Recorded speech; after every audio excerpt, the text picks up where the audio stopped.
Thank you for attending tonight's presentation and dialogue on attainable housing. We'd like to first just make an introduction of ourselves. Hi, I'm Marty Olejniczak, the Community Development Director for the City of Sturgeon Bay. Mariah Goode, Director of the Door County Land Use Services Department and also a member of the Door County Housing Partnership Board. Amy Kohnle, Director of United Way here in Door County. Wallace, President of the Door County Housing Partnership. And Myles Dannhausen from the Peninsula Pulse. Becky Kerwin, Door County Land Use Services Planner.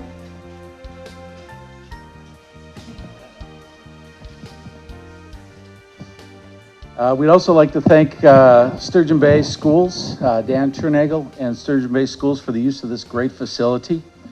And thank each of you for coming tonight. I'm Jim Schoessler with Door County Economic Development, a public-private organization for over the past 30 years and continuing is focused on the mission of improving the economic vitality for Door County and its citizens. DCEDC's Attainable Housing Committee has been working together for over a decade to help address the housing issue, which really runs to the core of our overall county sustainability. There's been some success in this area, and we're going to talk about that a bit tonight. Part of our mission here is to help increase the awareness of the attainable housing problem, our demographics, economic trends, and increase the level of understanding the economic reality for some folks that live here, and through their work, help provide important services to the economic ecosystem to Door County. Many of them have children that attend our schools, which is also important to the sustainability of our schools. We're focused on solutions to addressing the problem of attainable housing. That problem appears to be increasing. We know that working collaboratively, we can both solve the need for attainable housing and maintain the overall rural nature of Door County. We're not here alone. There are good prospective partners in the development community, as well as organizations like NeighborWorks, Wisconsin Housing Economic Development Authority, Wisconsin Economic Development Association, just to name a few. So there's a lot to unpack here tonight, and we do welcome your questions as we proceed. Mariah? Not Mariah, but I'm going to take the next section. So we'll quickly go through some of the definitions and background pertaining to the housing issue in Door County. A few quick definitions. What is affordable housing? Well, at the individual level, it's housing that costs no more than 30% of the household income for that family. At the community level, it's housing that the median income level can afford using no more than 30% of their gross income. That includes utilities and other things related to housing. So what is the median household income in Door County?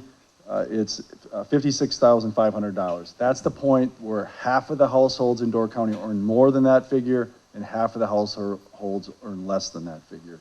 So if you did earn $56,500 as a household and applied that 30% rule, you could afford about $17,000 a year towards housing and it's still considered to be affordable. Workforce housing is a term that's also kicked around. It's also called attainable housing. Generally, when we're talking about workforce housing, we're talking about housing geared towards families that are earning between 60 and 120% of the median income. All right, so what are some of the issues affecting Door County? Yeah, some of these have been around for decades. Others are relatively new phenomena. The general shortage of rental and seasonal worker housing is one. A couple of things that we're seeing we've seen for a long time is the second home market. I remember back in the 90s that was an issue in Door County, and it's still that way to today, competing with people who are only buying a house for occasional use. The increase in tourism it has led to a conversion of some homes to transient rentals. That has an impact on the supply of housing available for affordable housing available for residents. A few other things that on the list that I want to point out, the lack of land designated for multifamily denser housing. If we're going to try to increase the supply, we need to have lands that can accommodate that type of housing. And another thing that we're hearing from developers is it's more profitable to develop the high-end stuff. If they can make more money doing that, why would they want to build the more affordable units? One of the things that was on the list is the areas that are served by sewer. It helps to have public sewer and water in order to do denser housing. One of the problems in Door County is very few areas can accommodate that. It's pretty much the city of Sturgeon Bay, the villages, and a few of the unincorporated communities that have public sewer, and it's even less for water. You're talking Sturgeon Bay, Sister Bay, and Maplewood. Only places with public water. What are the construction costs? This is a pretty general slide, but you can see both with sewer and non-sewer, it's tough to build affordably. A lot with sewer and water and all the infrastructure in the city is going to cost between $50,000 is more of the higher end lots, but even in a basic workforce type subdivision, you're still going to look at least $20,000 to $30,000 just for your lot, and then the house costs, you can see that it can add up in a hurry. A few other issues. We all know housing relates to attracting residents and maintaining those residents. There's also a few other issues that affect our ability to grow our population. Some of these are on the list. Employment opportunities. Being a peninsula, it's a little bit harder to find employment in some cases. The fact that our tourism economy is very seasonal. Transportation issues, daycares is something we hear a lot in Sturgeon Bay. These are all issues that kind of relate to housing and go along with the housing problem in Door County.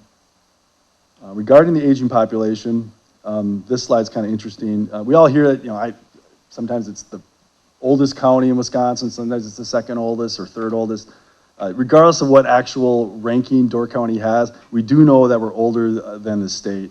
So in this slide, you can see that in 2010, 23% of our population was 65 and over compared to 14% for the state, and projected to go up to 38% in 2040 as compared to 24% to the state. So no matter how you slice it, we're getting older. We need to accommodate senior housing, and the housing study that was done did address that component as well. So now, I think Amy is next. Turn it over to her.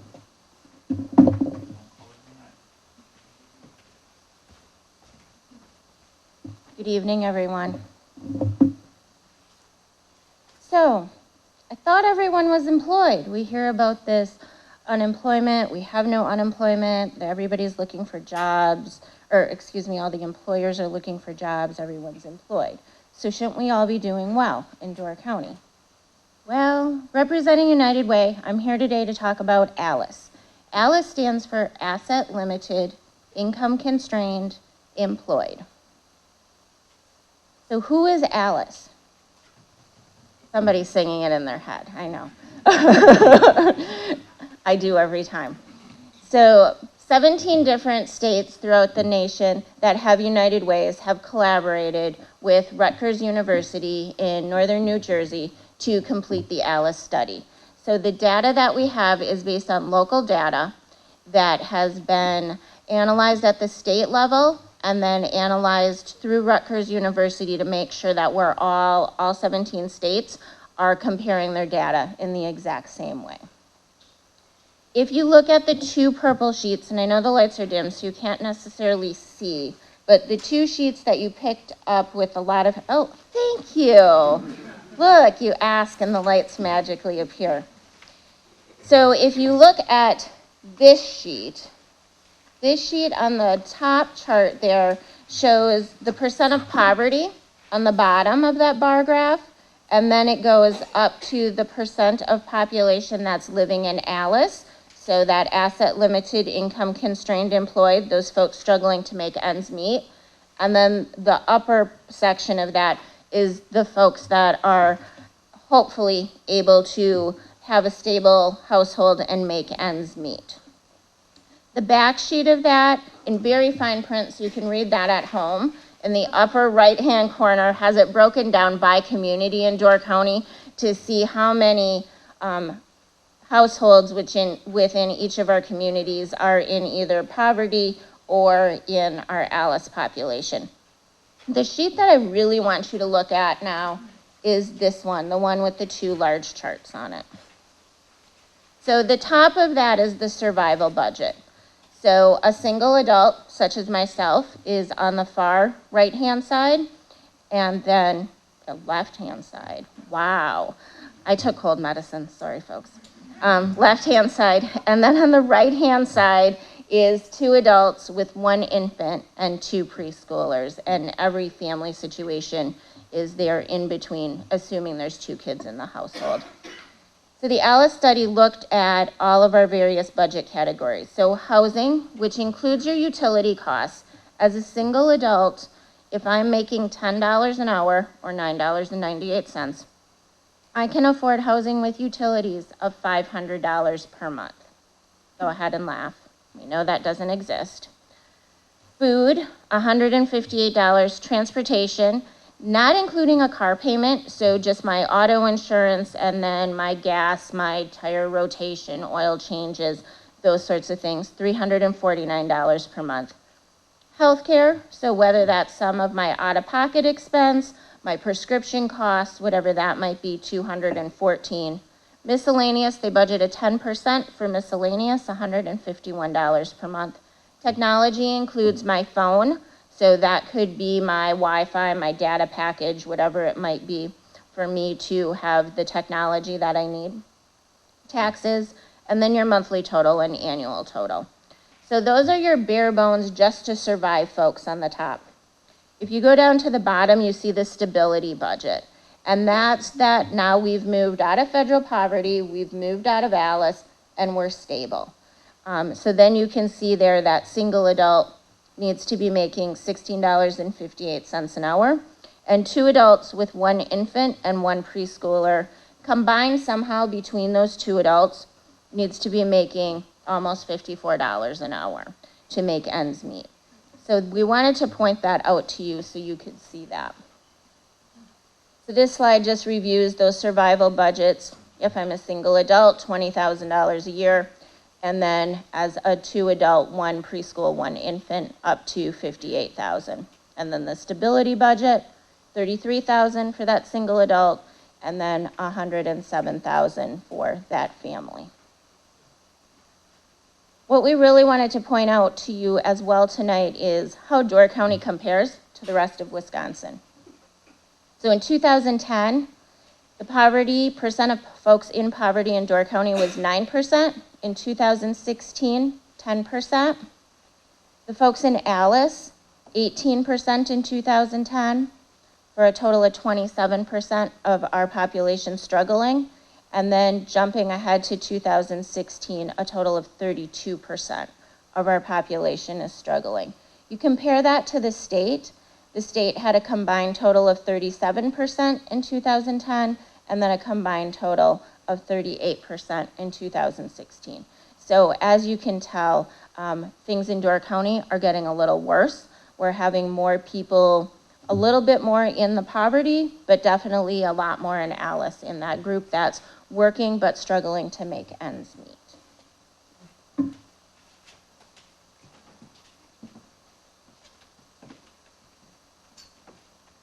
So I'm here to talk about incomes and housing budgets compared to housing purchase costs. Amy just talked about the Alice component in the county and the states, and here we are looking at the median, county area median income, and we divide that amount by 12 months to get to a housing budget of just over $1,400. That's for the median county income, somebody earning that dollar amount.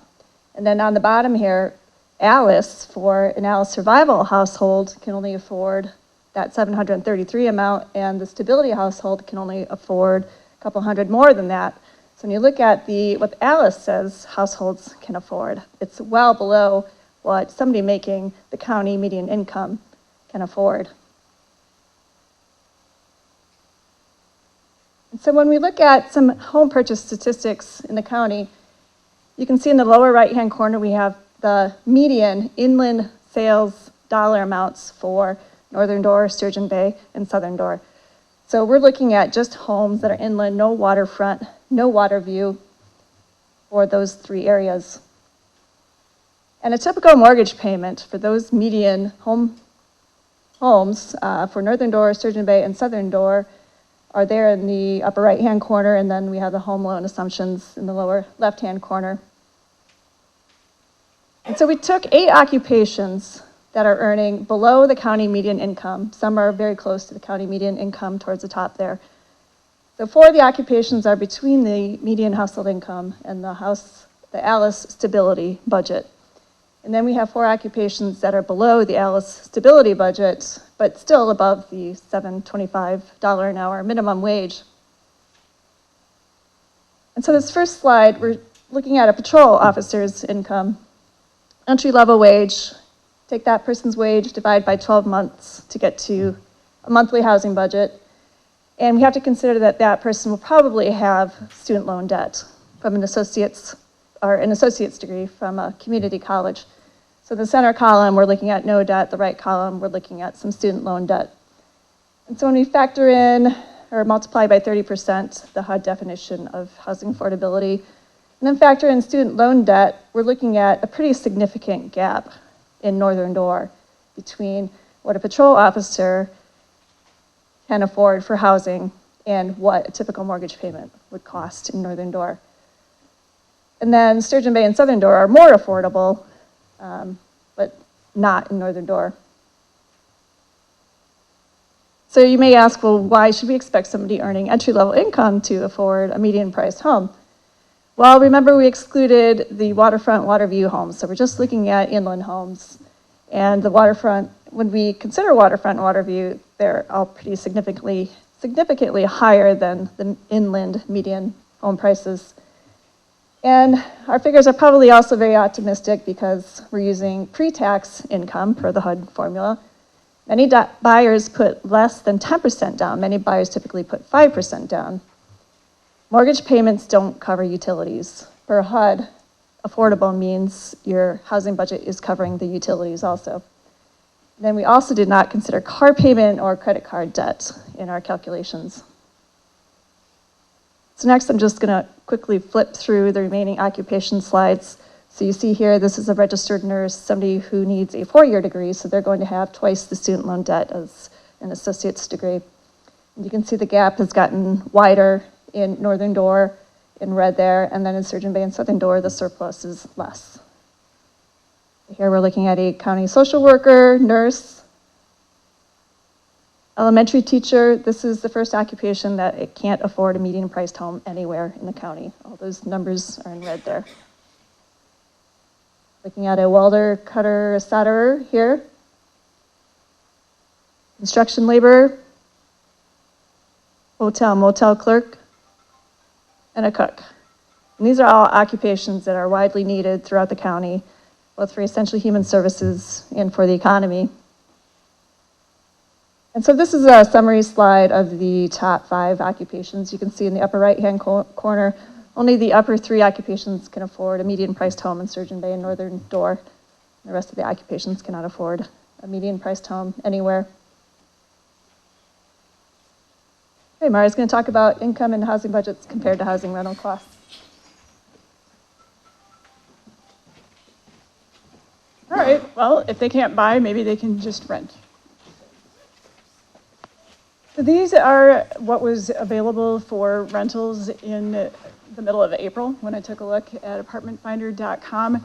There were about 30 different apartment groupings listed on there, and I couldn't think of anything that I knew of in Door County that had rental apartments or units that was not on that list. At the time that I looked in the middle of April, 21 of those 30 listings didn't have any availability at all. And so let's take a look at the numbers that we have here. Now on the top is the U.S. Department of Housing and Urban Development fair market rent for 2018. Now, fair market rent is what HUD uses when they're determining payments for certain federal assistance programs. But you might notice, and those are intended for lower income people, but even so, you might notice that there's a huge gap between the numbers that HUD considers fair market, which are going to be affordable to people that are lower income, and what's actually out there for people to rent right now. The other thing you might notice is that I didn't see a single efficiency or 4-bedroom apartment anywhere on the website. And there were not that many 3 bedrooms. Everything that was available to rent was either 1 bedroom or 2 bedroom. And in Sister Bay, there were only 2 bedrooms. The only 1 bedrooms were in Sturgeon Bay. Door County has done, through the Economic Development Corporation over the years, some surveys of rental properties in the county to try and determine vacancy rate. And we almost always have a vacancy rate of around 2%. That's considered very, very low. Nationally, if you're below 4%, it's considered very low. So let's look at, similar to what Becky did, let's look at those same occupations for those single entry-level workers compared to rent prices. So this doesn't look so bad. The patrol officer and the registered nurse and the county social worker or county nurse can afford an apartment. And we used the countywide average 1-bedroom rent. And they can afford it whether they have debt or no debt for student loans. But remember, they have to actually find an apartment that's open and available, which is a huge problem. And then also keep in mind that just like the same exact figures that Becky looked at, we're not counting credit card or car payment debt. And rent usually does not include your utilities, so that's not included here. And again, all these housing budget figures are pre-tax income. Now, when we move down to elementary teacher, welder, cutter, solder, and construction laborer, it starts looking a little bit worse. Some of these folks start having a gap as far as being able to afford or not. Can everybody out there see the difference between the red and the black font? Because it's kind of hard from up here. Okay. But yeah, so once you get down to some of these, let's see, and then hotel and motel clerk and cook, got gaps for what they can afford. Now Diana's going to talk about the Faith Prosperity Coalition.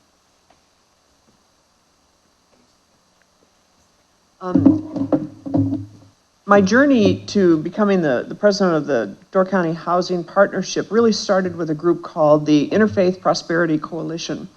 And it was a group of people from Northern Door. They were all associated with a religious group, came together to see what they could do. And last year, when we were all really anxiously awaiting the survey results, we talked about the fact that the data is critical, the numbers show us what direction to go, and intellectually, we all understand that affordable housing is very important. However, we needed to put a face to the challenge. And so this group commissioned a videographer to interview and video 8 different people from Door County describing their stories. There is a 20-minute video, and here's a little plug for it. These DVDs are available at the public library, but you can also go onto YouTube and just type in Door County, a place of our own, and see the 20-minute version. It's quite impactful, and I think it really brings home the issue that so many folks are facing.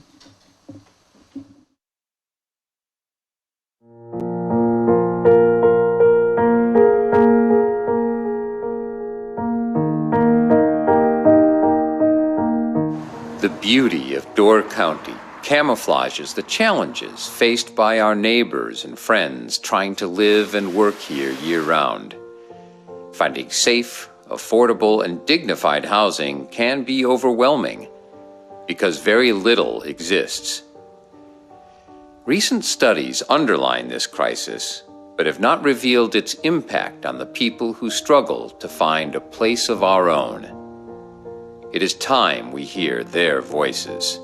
When I started searching for housing in Door County, I was expecting it to be relatively easy, and especially being from here, knowing people, I would have thought that I would find things relatively quickly, and that has not been the case at all.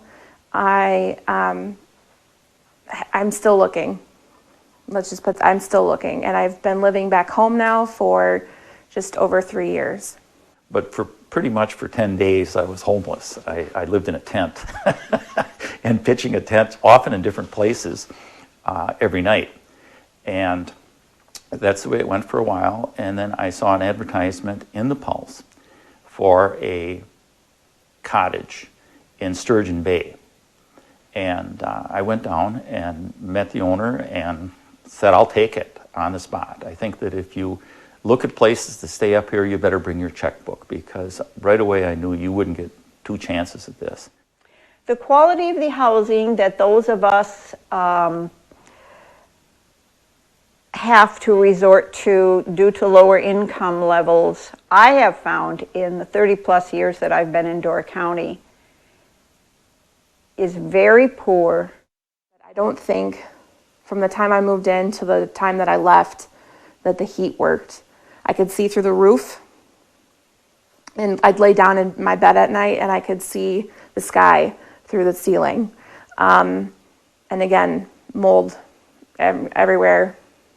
Everywhere you looked, there was mold. Mold everywhere. And I ended up living there because it's the only place I could afford for maybe 5 months, and I got sick. And I said, that's it. Affordable to me would probably mean something that's not going to break my bank, you know, to where I don't have to have basically 4 or 5 jobs to pay my month's rent, you know. Affordable to me would be, you know, $600-700 for a 2-bedroom or even a 1-bedroom. You know, paying $1,200 for a 2-bedroom, that's not affordable living. At least in my eyes, my opinion, that who can afford that?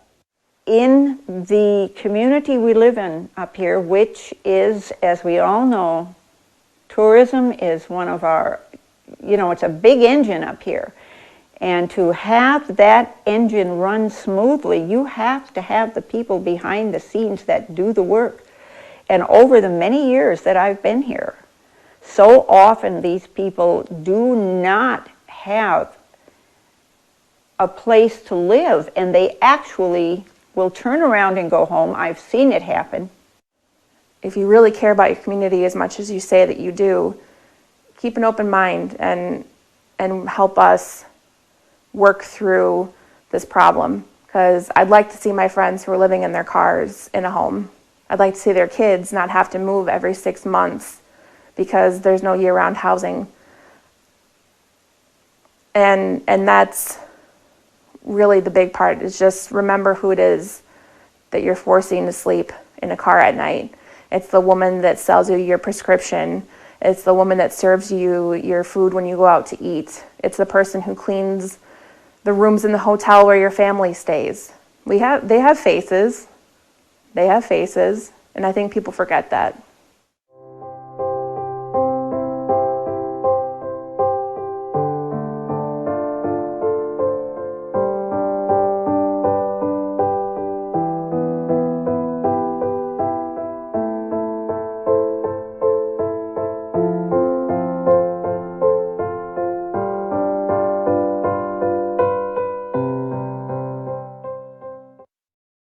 So when we were having our technological problem, some of the questions started coming in as to why isn't anybody doing anything, or what has been done, or what are we going to do? So let's talk about that for a while.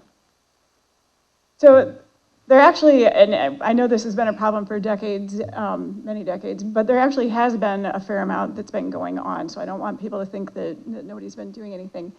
So the Door County Economic Development Corporation Attainable Housing Committee that Jim referenced has actually been around for 20 years, because Amy and I have been on it for that long. But we're only 30, so it's really, yeah. And that's done a lot to encourage collaboration and cooperation and coordination and communication between all of the agencies that are active in the county, whether nonprofit or government agencies that are working to help people get into housing. So there's been a lot of education and awareness activities. I don't know if any of you in 2001 saw the Gibraltar Girls senior project where they went out and did very much what we just did. They went out and looked at places that were for sale that were supposedly affordable to see how that stacked up against incomes. We've had a couple of housing summits. The Door County Board of Realtors has assisted with some of the educational efforts. There have been several studies and rental housing inventories. There's a collaborative film that was created in 2017 between the Economic Development Corporation, Peninsula Film Works, and the Board of Realtors that highlights some of the lending programs that are out there. So that's kind of getting to the question that came earlier about trying to let people know about these programs. We've worked at the county, the city of Sturgeon Bay, and at some of the village levels to try and revise zoning ordinances to make it easier for people to do housing that might be able to be more affordable to folks. And we've also facilitated projects. So one example at the county level is we've created a new small lot district, and we've got some secondary dwelling unit allowances. The city has worked to redevelop the former Wiretech property as 17 affordable homes. And we've had some development community and employer-driven solutions that in some cases have been proposed, in some cases have gone through, but sometimes the proposals are met with resistance. So this is a recent example of something that a developer just decided to do to build a moderately priced home for Door County. This is 1,100 square feet, 2 bedrooms, about $150,000. Although one of the things on the slide that Marty had up earlier when he talked about one of the reasons that it's so expensive in Door County, it's always been more expensive to construct homes in Door County because of our geography. And now in 2018, construction prices have skyrocketed everywhere in the country. So there's still more going on. We've had a lot of community development block grant funds, and those are federal dollars come through the county. And I saw that there are now CDBG handouts on the back table if you didn't get those, if they weren't there when you came in. So thank you to whoever brought those. So there's a down payment assistance program that we've had close to $500,000 that 44 families have availed themselves of since 2005. We've had another $220,000+ in rehab assistance loans in the county through those community development block grant monies. We have the Door County Housing Authority, which provides rental assistance. Those are federal dollars through what's called the Section 8 voucher program. And that you can see goes, just the last 3 years is anywhere between about $670,000 to $700,000 that's being cycled through the county for rental assistance for qualifying families. Some families also can be assisted with home purchase with those same dollars. We have Lakeshore Community Action Programs. This is the entity in Door County that does most of the home buyer education for county families that are going through such training, which is often a requirement of some of these other programs. We have Habitat for Humanity, which is in the midst of finishing up its 42nd house in the county. They've also been doing more with home repairs, so there have been nearly 60 homes that have through Habitat gotten home repairs since 2000. We also have the U.S. Department of Agricultural Rural Development Program. So they've assisted with different types of home buyer loans to the tune of over $21 million in the county in the last 20 years, and also repair loans. We have some joint projects that Wisconsin Housing and Economic Development Authority and the USDA Rural Development have done together. They've rehabilitated over 100 units in Sturgeon Bay. And then we have WIDA, which is what somebody asked about earlier, Wisconsin Housing and Economic Development Authority. They've helped build recently 24 new low-income housing tax credit units in Sister Bay. They're next to the Piggly Wiggly and the daycare, if any of you are familiar with that neighborhood.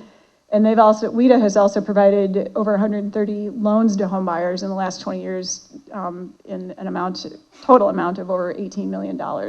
So there are people that are availing themselves of these funds, but I had a similar experience to the woman who asked the question earlier. When I bought my home 20 years ago, nobody told me about WIDA, and I actually could have qualified. This is an example. The WIDA developer that did the 24 units up in Sister Bay near the daycare has been doing some projects in Oshkosh as well. These are two WIDA developments on the river in Oshkosh. I believe one is senior housing and one is workforce housing. Just some samples of what's being done in Northeast Wisconsin. So new and more recent efforts. We have a study that came out in 2019, which Jim is going to talk about a little bit more in detail. We had a symposium after that in February to try and gather all the players together. So people from WIDA, from USDA, from Lakeshore CAP, from Habitat, from all of the organizations that are up here to talk about what we're going to do next. We've got towns that are starting to get in on the action now that are talking about the issue. Previously, it was mostly just the county and the city of Sturgeon Bay and some of the villages. And we do have a housing trust, so Diana's going to talk a little bit more about that later, but we did form a Door County Housing Trust Partnership. Well, it's called Door County Housing Partnership, and that is now, we have our nonprofit status and our articles of incorporation and everything filed. We have the Interfaith Prosperity Coalition activities, which you've just seen at least a portion of the longer video. And before you leave, if you didn't get a chance to look out in the lobby at the banners that are out there, there's the still life photographs and some quotes from the interviews that are out there as well. And then we have NeighborWorks Green Bay, which Jim mentioned earlier, which is a nonprofit that works in conjunction with the city of Green Bay to do a lot of really innovative things with regard to housing. Their territory actually includes Door County. To date, I think they've mostly just done home buyer education with Door County folks, but they're interested in possibly doing some actual building up here. This is an example of a NeighborWorks project that's in the city of Green Bay. It's 5 owner-occupied townhomes. Now Jim's going to tell us about the study.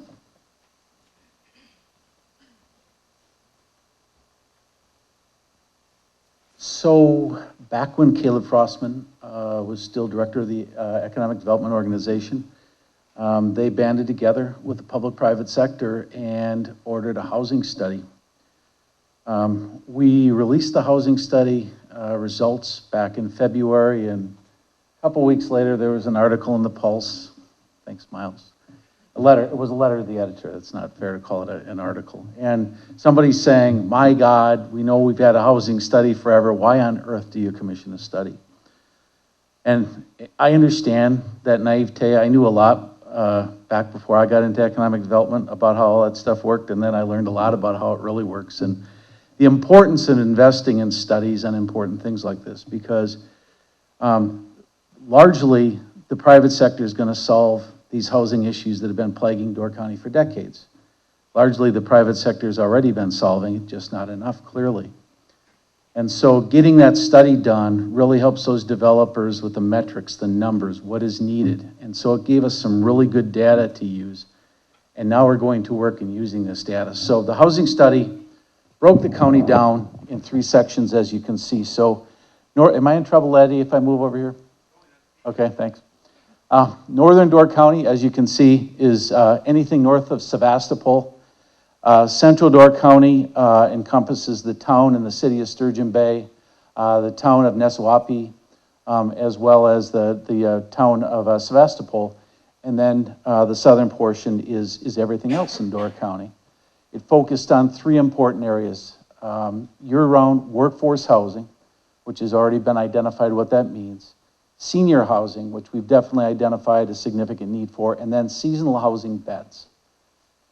These are all the investors. It was important to have this investment come from both the public and private sector, and we're very, very appreciative that everybody put their shoulder into making this thing happen.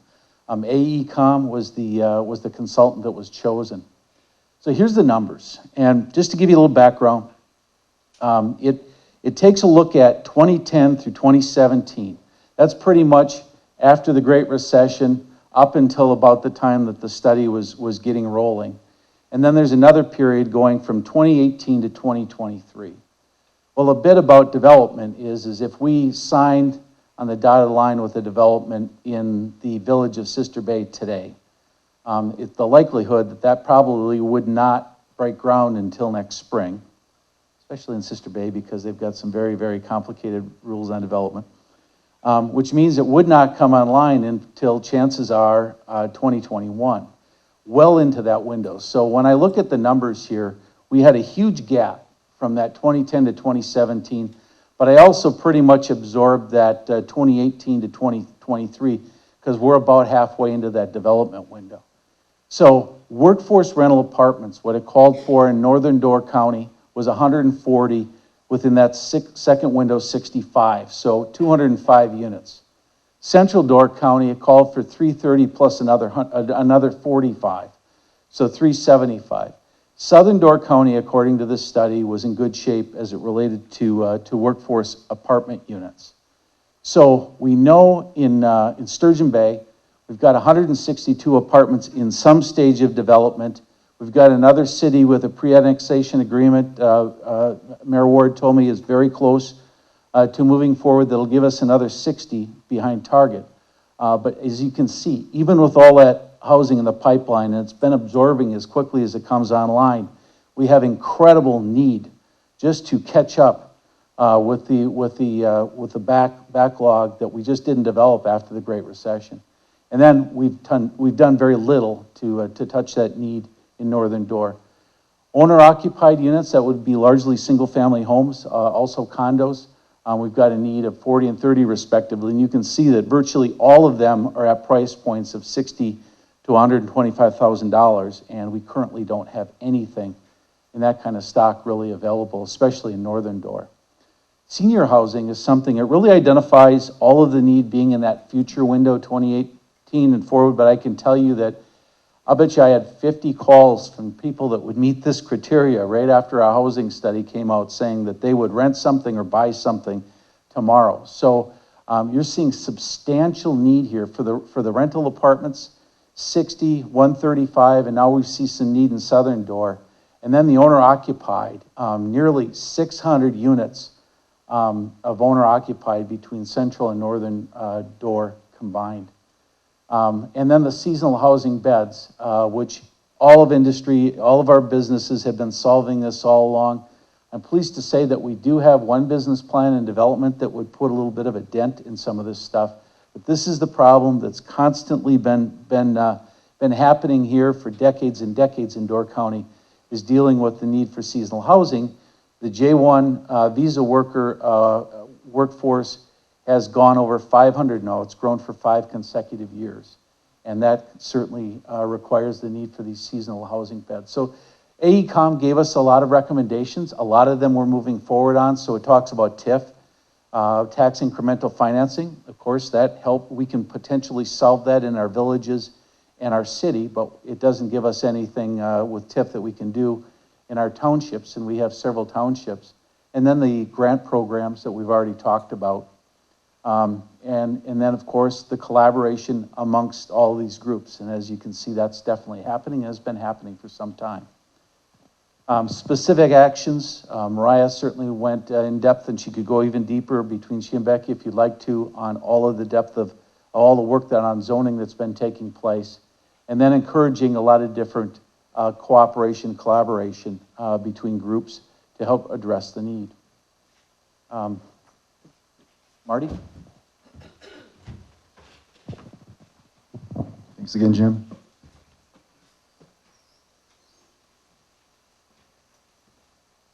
All right, everybody loves to talk about zoning, so I drew the short straw. All right, these are some of the things that have already been put in place in either the city or the county. We do have several areas where you can have smaller lots to accommodate either small single-family homes or duplexes. We do have the ability to create what's known in the county as secondary dwelling units. In the city, they're called accessory dwelling units. What that is a second unit on a single-family lot. You know, think of the mother-in-law apartment or the Bonzi living above the garage type of thing. We're hopeful that that might be a means to create additional affordable units in the city and in the county. Then there's accessory residences. That is, think of the classic example is the apartment above a retail store or other commercial use. Allowances for duplexes. Surprisingly, there hasn't been a whole lot of movement for duplexes in Door County, even though there's been a number of zoning changes to help accommodate the provision for duplexes. Both the county and the city and the villages do allow multiple occupancy developments. In the city, we call those multifamily developments. So it is allowed. It just is there ways to encourage it. One thing that we can talk about is conservation subdivisions. Here's an example of a single-family accessory unit. Again, apartment above a garage. This is the classic example of accessory residences. You get a main street with apartments above. conservation subdivision example. You know, these are kind of interesting because not only can you preserve parts of a property, you know, maybe a woodland, a wetland or something, but you also can get efficiencies of infrastructure because of the, you know, you can compare the left to the right and the number of lineal feet of roads and sewer and water and things that would have to be built to accommodate the same number of lots.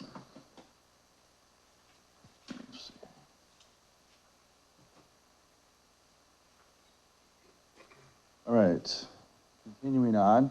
Other things that might help with the housing situation, boarding houses and manufactured homes, you know, those are allowed in most places.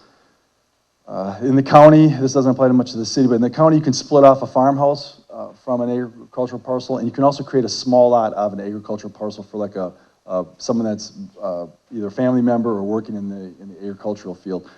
In the county, you have very large lot requirements, you know, 20 acres, 35 acres, that type of thing. So it can be difficult to create affordable housing with that size lot sizes. So these are some things that have been implemented to help address that situation. You know, and then a few other things that you see there, you know, the tiny homes, there's some limited allowances for that.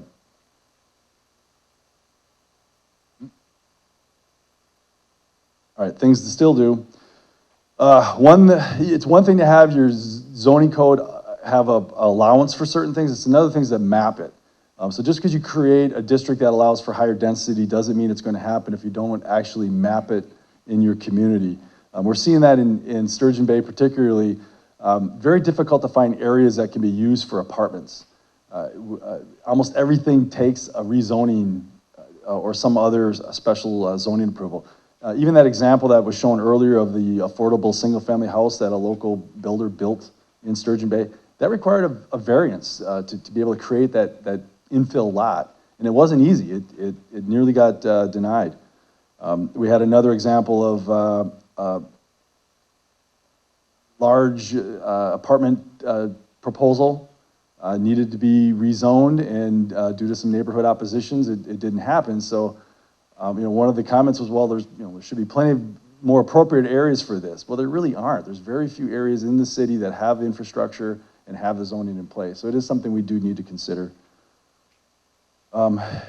We still need to look at the zoning codes in the other incorporated municipalities, as well as Sturgeon Bay. There's things that we can do in Sturgeon Bay, like I mentioned about the multifamily developments. Make it easier to do apartments by right. There should be areas mapped and regulations in place that a developer can meet those, and boom, you get your permits rather than having to go through a whole series of approvals through either plan commission or the council. Minimum home size requirements. Many parts of Sturgeon Bay still require 1,400 square feet for a house. Now, if you're an empty nester or a widow or widower, that might be a bigger home than you want. You might be willing to build something smaller. Well, 1,400 is the minimum in most of our new home areas.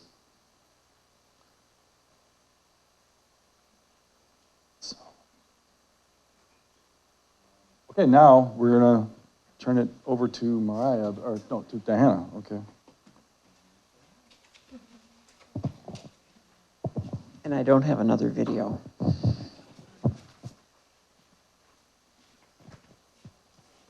So now how do we get all this done? And as Jim mentioned, it is a collaboration amongst all of us. But as we were doing our homework, we considered a trust, and we looked around the country, and there are lots of places in the country that have what they call land trusts. That name had been taken. So we decided we would call ourselves a housing trust, and specifically the Door County Housing Partnership. And you're going to hear over time it just referred to as the housing trust. What does a trust do? It acquires and holds land in trust. By doing that, the land is not part of the overall home purchase or rental unit cost. And that makes housing more affordable. As you've heard, land here is extremely expensive. If we can take that portion of a development away from the cost, we've gone quite a ways. Housing Trust is a partner organization providing administrative assistance to interested municipalities, developers, and organizations. When some of us have talked to municipalities and about affordable housing, and they're very enthusiastic, But then when they think about, oh, well, now how do we determine who may apply or who will be accepted for affordable housing, that's not part of their business plan, so to speak, and they don't know how to get at it. That's one of the things a housing trust will do. Our trust was just incorporated in February, and we've just received nonprofit status. And now our next job is to develop the documents that we need, the criteria, to select applicants for whether it's a rental property or home ownership, and to then use additional documents to maintain the property or the affordable housing units in perpetuity. If we just put up affordable housing and don't do anything to protect it, 18 months from now, someone can just sell it and it becomes someone else's second home. So it's critical that if we're going through this effort of developing affordable housing throughout Door County, that we maintain it in perpetuity. And that when a unit is vacated, then another person who is eligible under the criteria is able to move in. So that's some of the things you see in the third bullet, that we look at occupant eligibility. One of the things we would certainly want to include would be year-round residency as in work, in part of the workforce, sorry. Also, if someone buys a unit, well, what happens? How do they get to accrue equity so that one day when their income is such that they feel they can move on and out of these particular housing units, do they get to take some equity with them? Absolutely. But it has to be set up so that they get to leave with equity, but yet that unit falls back into the affordable housing inventory. So that's really what a trust does. It's the administrative wing of, once the housing starts to become available, to make that available to those who need it in perpetuity. And just as a final note, well, not as a final note, but we are a fundraiser. Not only are we working with municipalities, but we will take private donations that we can then turn around and purchase property with. We are a fundraiser, an educator, and an advocate, and we also do a lot of research. Finally, we're independent nonprofit. Contributions of funds, land, or buildings, in some cases, are tax deductible according to the law. Thank you.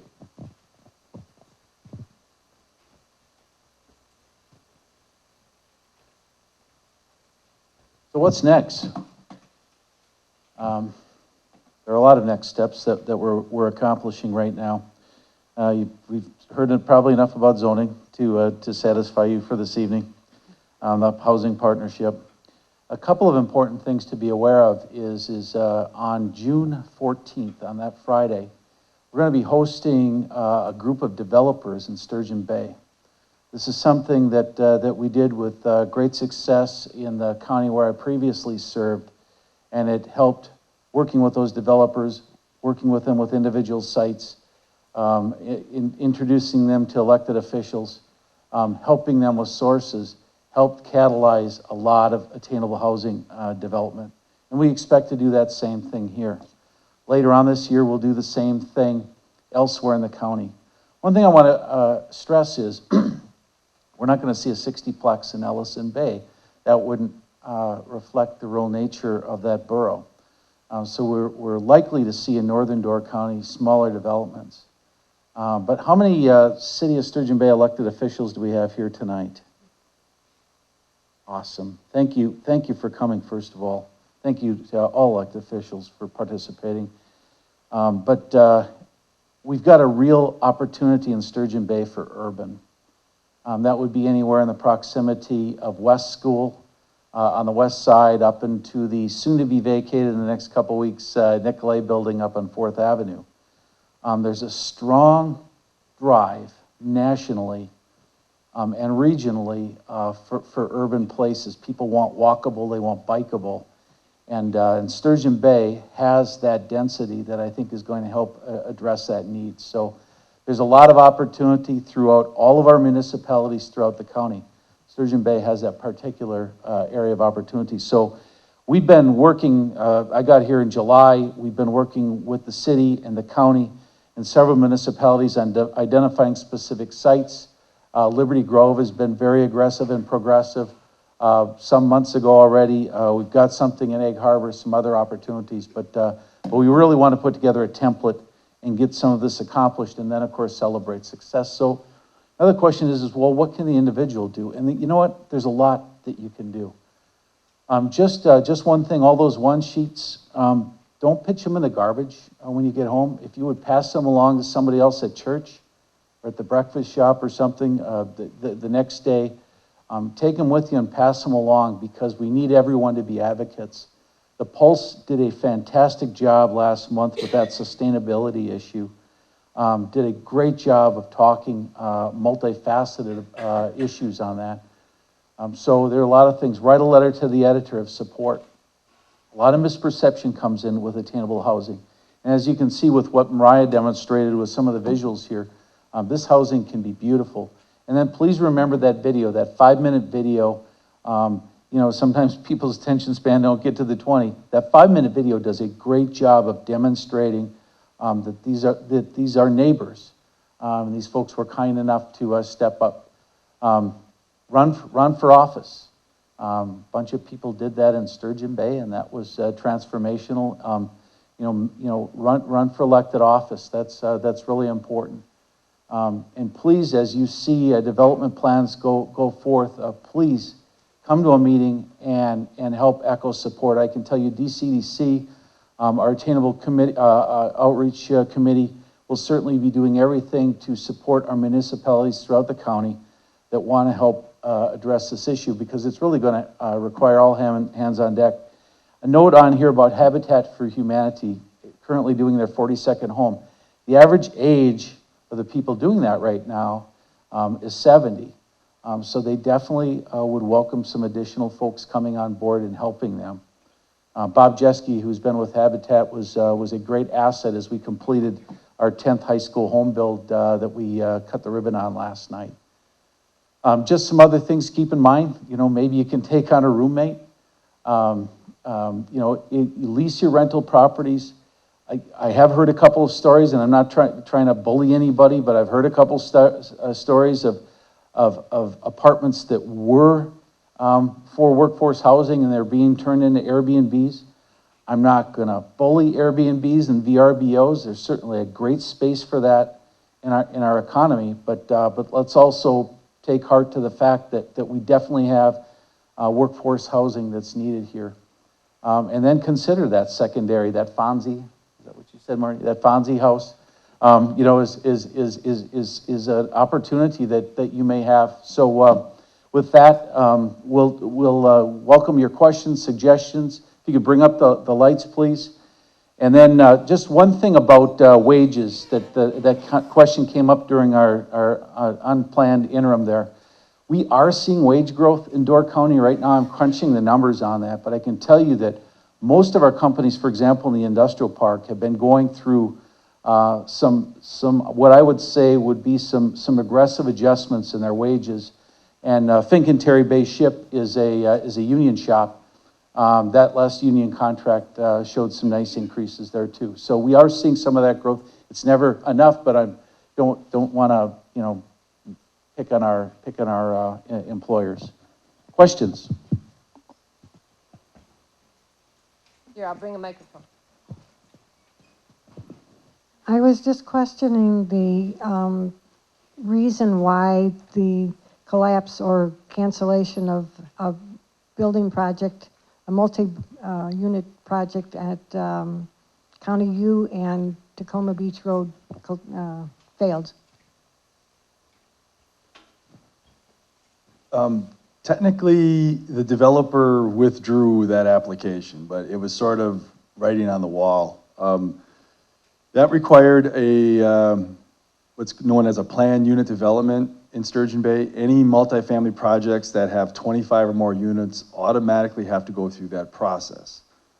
And in addition to needing that, the comprehensive plan that the city has, and we're just now beginning to update our comprehensive plan, but currently the land use designation for that site was for lower density. And the current zoning was for up to 4-unit buildings. And so we had to have the public hearing. There was considerable opposition in the area to that. And while the Planning Commission did not actually make a decision on it, the developer did withdraw. But I think it would have been very difficult for that to get approved given the amount of neighborhood opposition to those apartments. One of the reasons why that was objected by the neighbors is the fact that there is so much traffic over in that area, and the city didn't even want to address that fact. That was not even talked about. There were several objections raised by the neighborhood. Traffic was one of them. Yes, it was.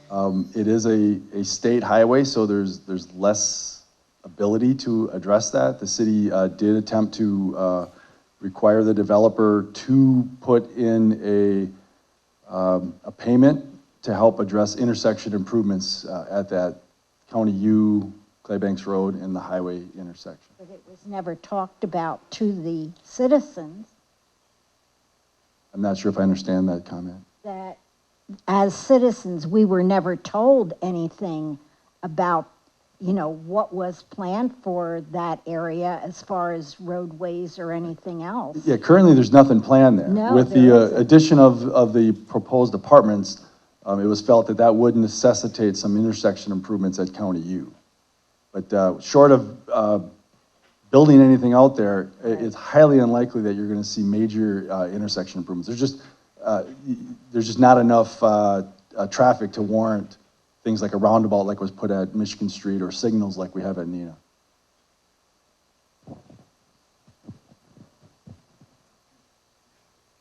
I'll get over there.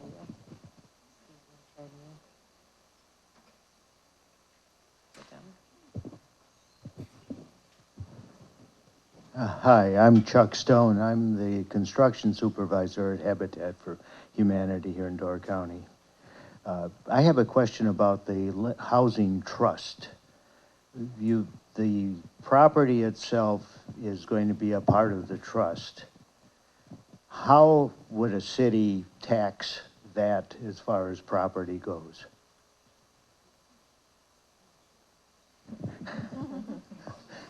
Go ahead. We still need to figure out all the particulars. That's actually on our list of things to research in the next week. No, it literally is. I think probably what would happen is that because the land is going to be owned by a nonprofit, that the structure would be the only thing that pays property taxes. But I'm not positive about that, and we've actually talked a little bit at the trust level about that not necessarily being viewed as a positive thing by the municipality, so maybe we should do something along the lines of payment in lieu of, but we have yet to figure out the exact details. Okay, thank you. Who builds on your trust land then? The developers that are interested, and that we work with the developers, we being this whole group, to make sure that what they are proposing fits in nicely with the environment around it. But it would be the developers.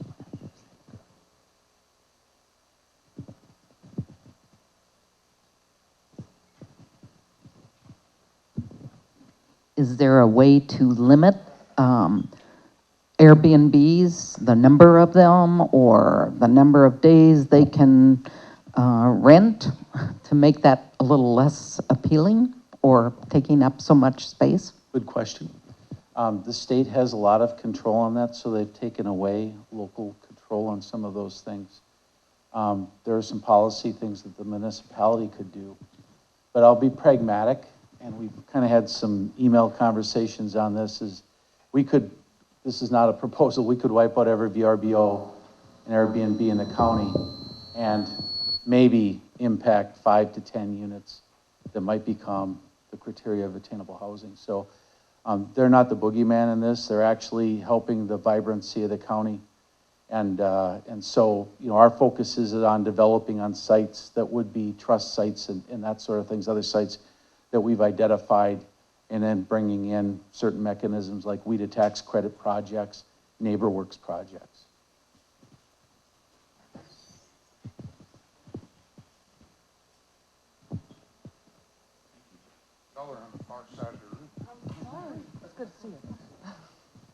Okay, I don't even know if there's an answer to this question. I think it's just something that I think all of us as neighbors and such can help out with. And this kind of does piggyback the Airbnb short-term rental thing. You know, I think some of our homes just aren't affordable, and so they are on the short-term rental market. And two, we have a lot of residents in this area that don't want to rent anymore to short-term rentals or long-term rentals. And I'm not quite sure we even go to promote it within our own residents that have places to rent. And where is it that maybe some of our workforce, some of our, wire techs, our factories, our bay ship, where can they help to give these people the programs, the actual information that they need in order to go about getting more long-term rental or purchasing a house, or here are the things that you need for your family to succeed. But I think that there has become a huge issue with people that do own here with wanting to even rent long-term. Whether good, bad, indifferent, I'm not judging any of that right now. But there's got to be a little bit more community effort on the positive parts of also renting long-term, because a lot of people that I know won't do it anymore. They just won't. Their houses have been ruined. So what either the owner needs to be a little bit more enlightened on where they can go to get help if their property is ruined, and also where do our workforce go to find the help to find the appropriate housing. It is kind of two-sided that way. I don't know if that's even a question, sorry. This isn't going to address everything, and I think we would probably all agree with you. I mean, I know the Economic Development Corporation and the city over the years have tried doing, going to some of the larger businesses in the city to do home buyer education, like little mini classes at lunchtime or things like that, because most people don't want to go sit through the 6 or 8 hours at Lakeshore Cap for home buyer education. So I know there has been outreach like that by the city and DCEDC. That short little video that I talked about that was done in 2017, that was part of the idea behind that. And we've actually talked to Myles a little bit about having Peninsula Filmworks do some other videos that might be, jazzier things on YouTube that might catch people's attention, as far as I had no idea when I was looking at buying a house that I would have qualified for anything. And similar to what you asked earlier, I would have. And so we need to try and figure out creative ways to get that information across to people. As far as the rental angle, I'm not really sure how we do that. I think there definitely is a fair amount of housing that's being converted to short-term transient rentals. And my guess is it's because of maybe not great experiences with long-term rentals, but it's better. It's much better money. I think Myles wants to talk.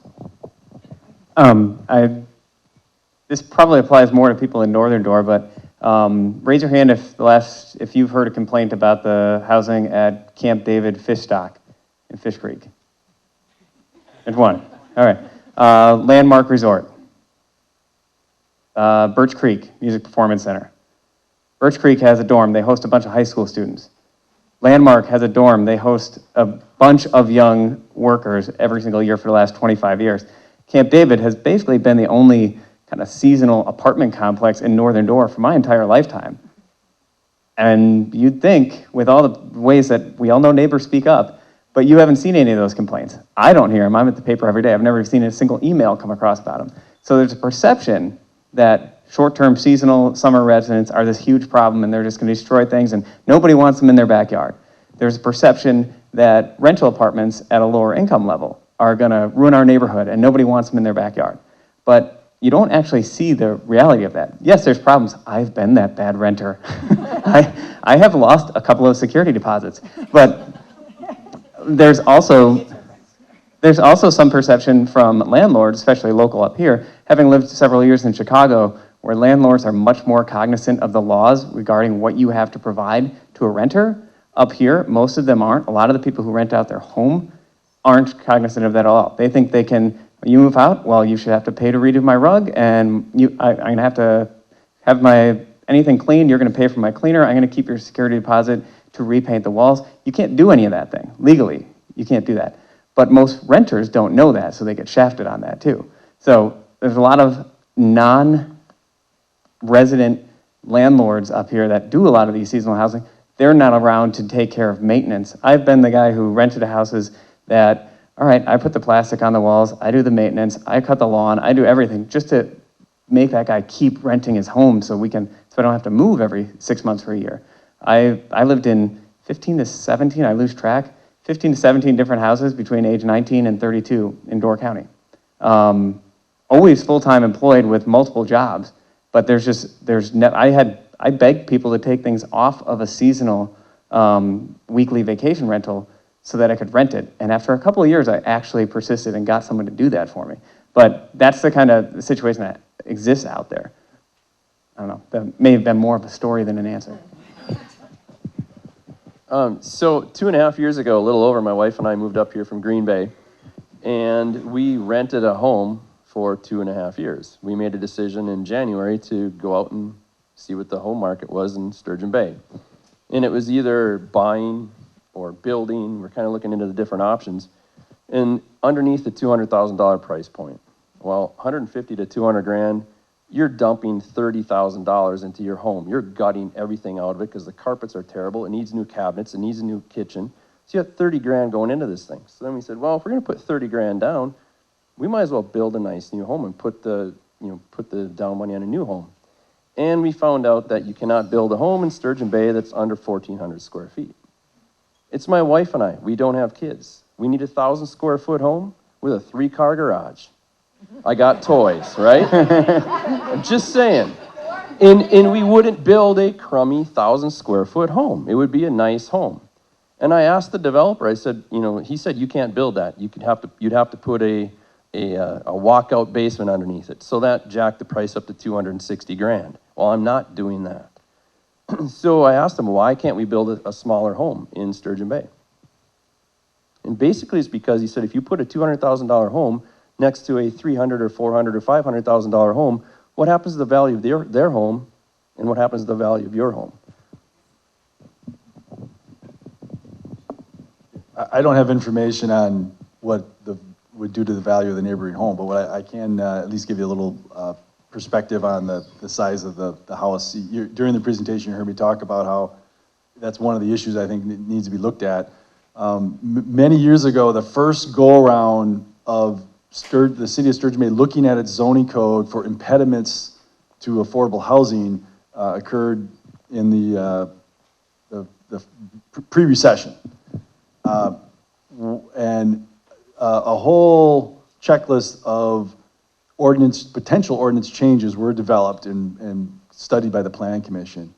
One of the changes, we have two, I'm gonna back up a second. We have really two main single-family residential districts. One of them requires a 1,000 square foot home. The other one requires a 1,400 square foot home. The 1,000 square foot home is basically the old parts of the city. The 1,400 square foot district is all the new parts of the city and pretty much all the vacant lots. And the recommendation was to drop those to 800 and 1,200.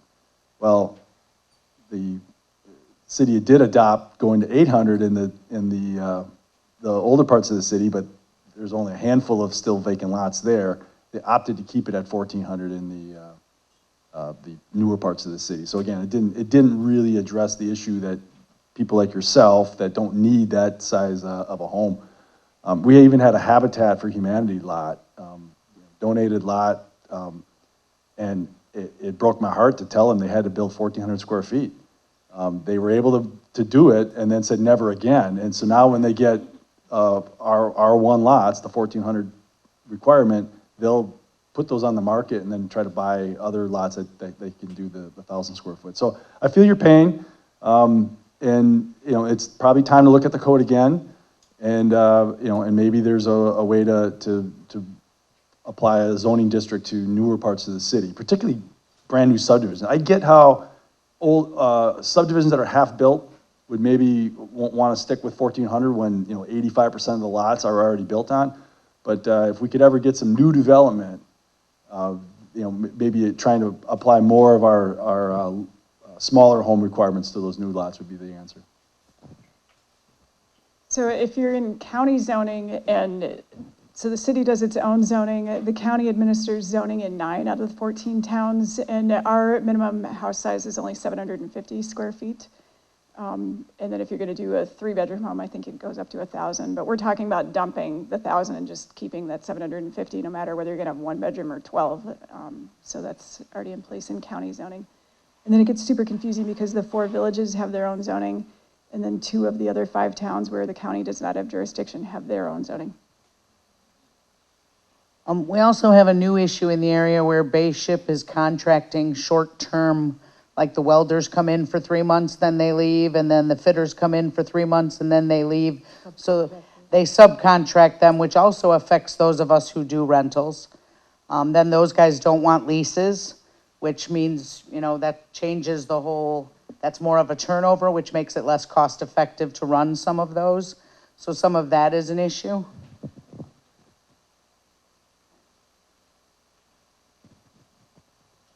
I will say, the gentleman who just mentioned the home size issue, that is precisely the story that needs to be in front of your municipal boards all the time in this county, in every single community, because in covering almost every municipality in this county at one time or another, anytime there's a housing-related issue, and this is happening in the town of Gibraltar right now, probably tonight as I'm speaking, where they have just mentioned the word affordable housing. And who comes out? Nobody who needs that housing. None of the business owners who need the employees who would live in that housing so that they can even open their doors. None of the people involved in the economy on that level are showing up at those meetings. The neighbors who don't want them, that don't want that housing, that don't want the affordable housing, that's who shows up at those meetings, and they show up in droves, and they are loud, and they give much longer speeches than I'm giving right now. And that affects how, your municipal officials, I'm sure every one of them in here would second what I just said, and that affects how they vote and how they make decisions, because that's who you're hearing. So the people that need this, especially the business owners, I really think that the way to turn the tide in Door County when it comes to affordable housing and getting some actual creative thinking passed, because some people have proposed creative solutions in the past, but who hasn't been there are the business owners. And I know that they can say, and I used to run a bar that was open 365 days a year, every single night until 2 a.m. I didn't have a lot of time either. But I tell you what, neither do the people up on this stage. I see how many meetings they go to and how much time goes into getting this data together. But they show up because they care. And the business owners have to care about their own community and start showing up and advocating for the things they need, instead of, and I was guilty of this in the past too, of, well, someone should do something about housing. That someone is you. So, sorry, I'll step off my pedestal. I have 2 comments. My name is Megan Dietz. I work for Door County Habitat for Humanity. Thank you very much for trying to help us recruit some more volunteers. He's not kidding. Our average age last year was 70.8 for our build volunteers, so we could definitely use more volunteers and younger volunteers.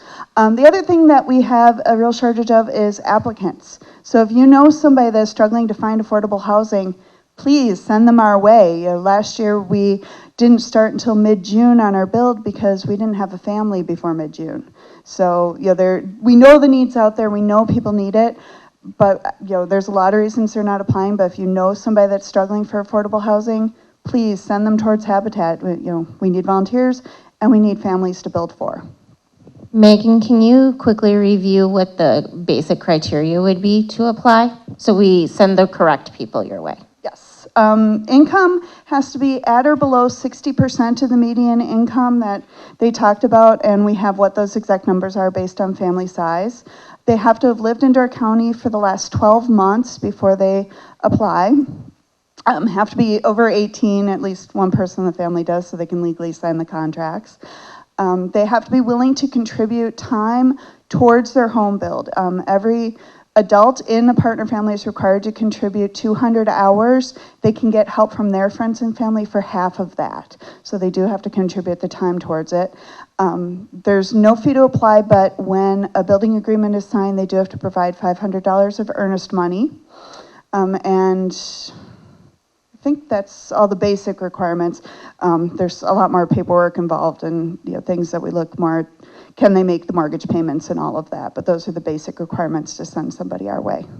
And Megan, they have to be denied a traditional loan, Yes, correct? thank you. That's the last one. You have to go to a traditional lender, so a bank or credit union can be any one of them, and be denied for a traditional mortgage. Thank you. I wanted to add one thing. Becky's been working hard on a new website, which we keep forgetting to talk about, but we bought the domain name housingdoorcounty.org.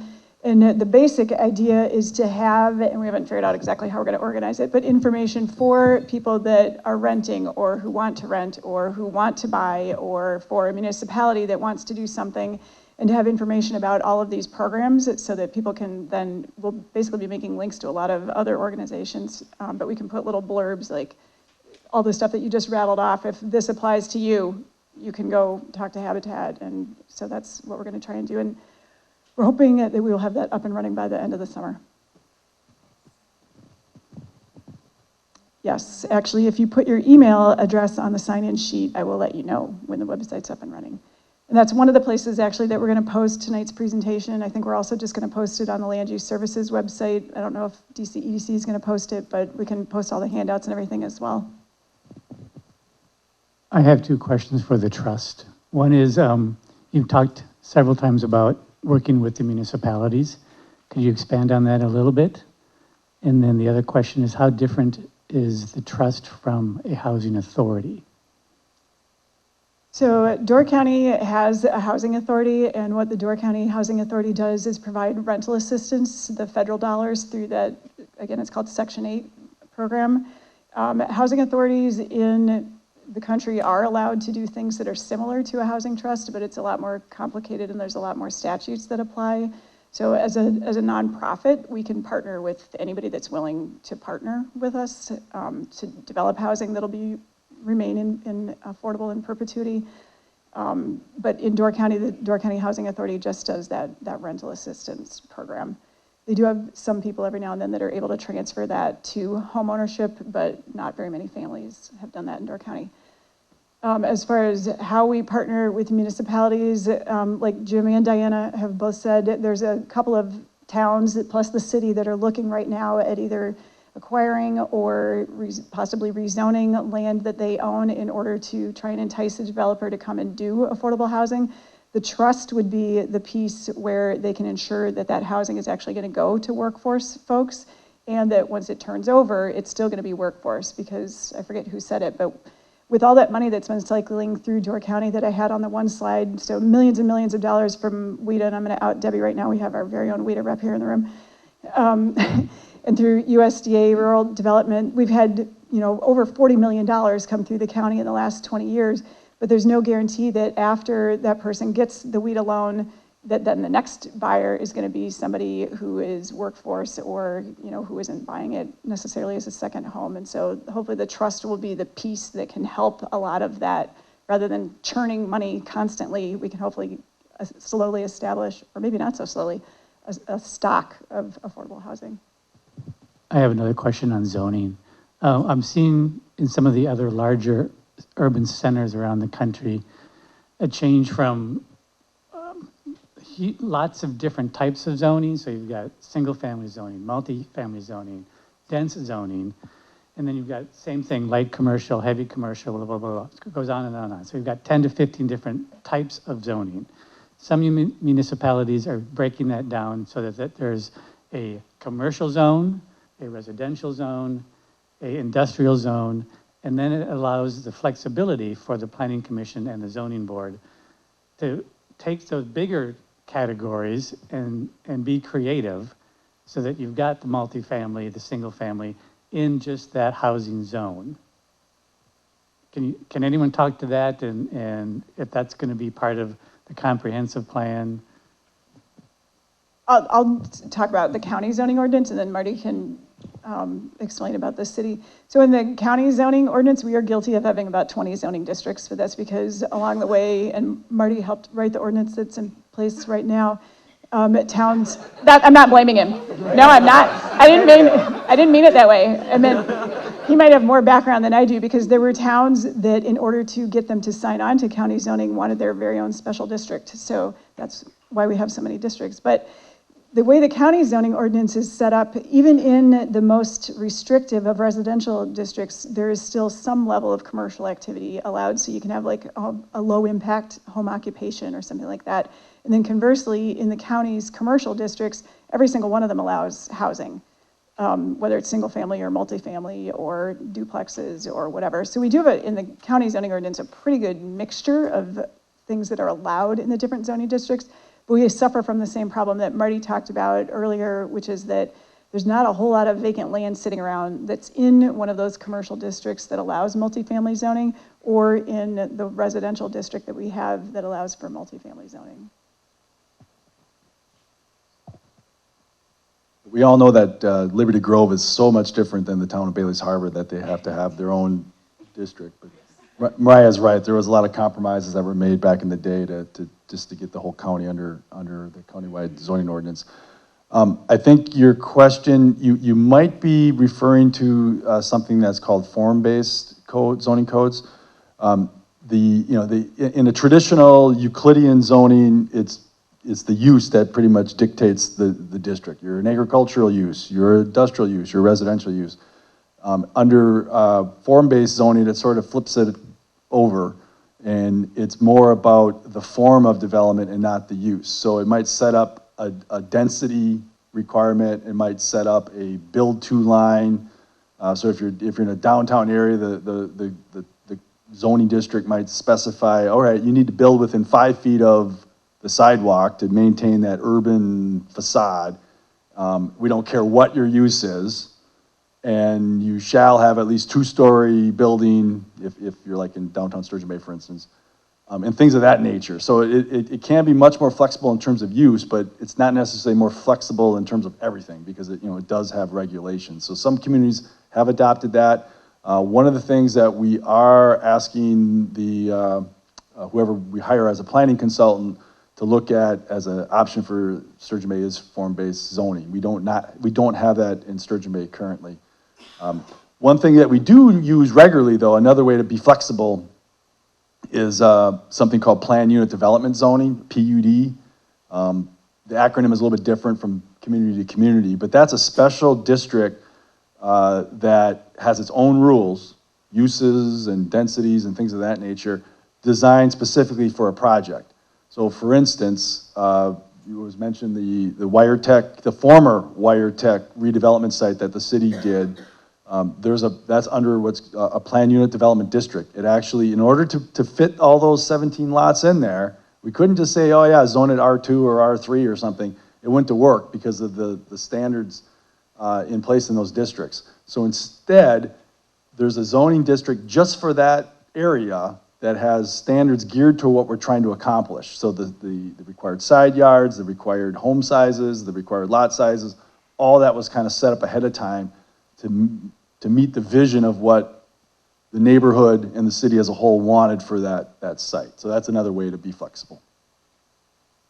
More questions? Just one, and thank you. Marty and Jim, I was wondering if perhaps you could expand on for the audience the nature of competition for development dollars and investment in communities. It's one of the obstacles I think I've experienced is convincing the development community that Door County is a good risk for their investment dollar and that they can meet their numbers or meet their margins, so to speak. I'll say a word or two about that and turn it over to Jim. We have had developers tell us, I can build the exact same project in Port Washington for less and get more in rent, so I don't want to do it in Door County. We do hear that once in a while. One of the reasons that we pushed for this housing market study was to market the county, to be able to show that there indeed is a need. It's not just people talking, it's documented numbers that we could take to the development community to try to entice them to do a development. Now, clearly any developer worth their company is going to do their own study. They're not going to just take it, take our word for it, but it might be enough to at least get them started. It's an awesome question. It's important for folks to know that, is that people are plowing millions of dollars into a development when they do that, and they're taking on tremendous risk when they do that. So they're always adverse to any sort of controversy when they see that development that you were talking about off of you and Claybanks there. When other people see that happen, they might not know the whole story. I'm talking about developers here, but they tend to run away, and they'd probably prefer to invest their money into Pier or some other place as a result of that. So the city and DCEDC meet every week. They've been doing it for years, collaborating on priorities, and among those, it's about selling the county when we're working on the county, and when we're focusing on the city, it's selling the city. And so it's important that we put our best foot forward, and so controversies that have impacted Sturgeon Bay in the past have harmed development. I'm hoping that we're coming to a place, I've been one of the people serving on the West Side Waterfront ad hoc. I'm hoping we're getting to a place where we're going to have a recommendation for the city council to take up that'll be a good step forward, because I think that's really important for those developers to come in. Well, why does that matter? And I mentioned the urban thing's important. It's the tax base, right? So some of those households, even if they're apartments, they're going to have kids, students that are going to be in our school districts. And those students bring revenue to those school districts. That's where the funding comes from. And of course, that tax base that we come in, it's the vibrancy for our retail economy. So in some cases, Josh, as you know, we have to overcome those things. I can tell you that in the county that I served in previously, when there was a dust up taking place here, I mean, you kind of look at that and you say, well, I'm glad I'm not having to deal with that. And you're dealing with developers and landing them in your county. And now all of a sudden Shidwar calls me and wants to have coffee. Now here I am, and now, it's part of my responsibility to help get that turned around. But it's important that we be on the same page. And it's important that we put those controversies behind us, because otherwise those investors just won't put that development here. And I guess I'll add one more thing to that is as it relates to Sturgeon Bay, is the population had been going through, for the past 15 years, a downtrend. It's gone from about 9,400 to about 8,900. We certainly are in a position where we can turn that around. It did move up very slightly this past year, and it's really important, because otherwise we have fewer people taking the responsibility for more and more costs, because the costs collectively never ever go down. It's just the nature of costs and inflation. Just one point that Mariah had just reminded me of that was in the slide, but something to hammer home is I graduated high school in 1997.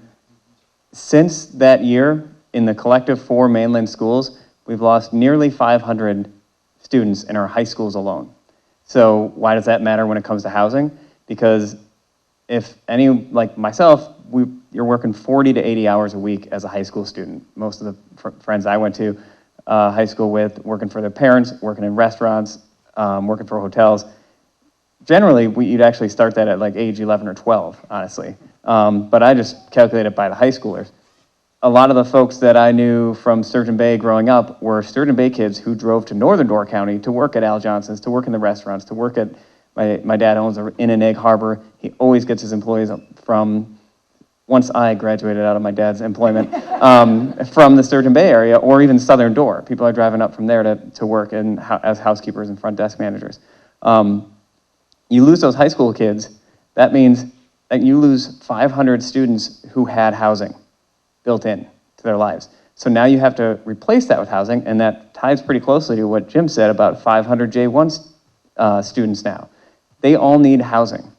So that has put extra pressure on what exists now, especially when it comes to seasonal housing. It's one of the reasons why you see more people kind of reacting to the Airbnb, VRBO market, because of that combined pressure on that marketplace. So I think that's important to consider. And as you lose housing, as you lose affordable housing, you just lose more and more of those high school students. So it compounds the problem as we become more of a vacation destination with less year-round residents, with smaller families, or no families at all, because the young people can't afford to get their foot in the door and live here. Northern Door is a particular problem because you saw the slide about teachers, which basically says if you're a teacher in Door County, you can't really afford anything. In Northern Door, it's more pronounced. So even when I was in high school, a lot of our teachers at Gibraltar, where I went, lived in Sturgeon Bay. And now it's become even more exacerbated over the ensuing 20 years. So what happens? You get a teacher at Gibraltar, and maybe Sevastopol grapples with this as well, but they live in Sturgeon Bay. So then when they have kids, their kids go to Sturgeon Bay or Southern Door, and then you don't have those kids going into your own district. And then the teachers end up, and where you really start to lose, is that the teachers are not invested in that community, because as soon as school day ends, they need to get down and do things with their kids or coach their kids in other school districts. That all starts to compound itself, and Northern Door has been grappling with that for a while. I would guess that Sturgeon Bay and Southern Door, as you see some of these housing prices, this gap continue, you're going to see more of your teachers living in maybe Kewaunee County or Brown County or Green Bay, because it's just that much cheaper. So it really does, the way this trickles down through every part of our economy and our community is pretty profound.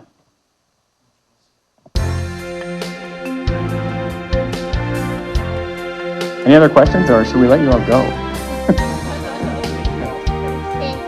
Thank you all for coming out.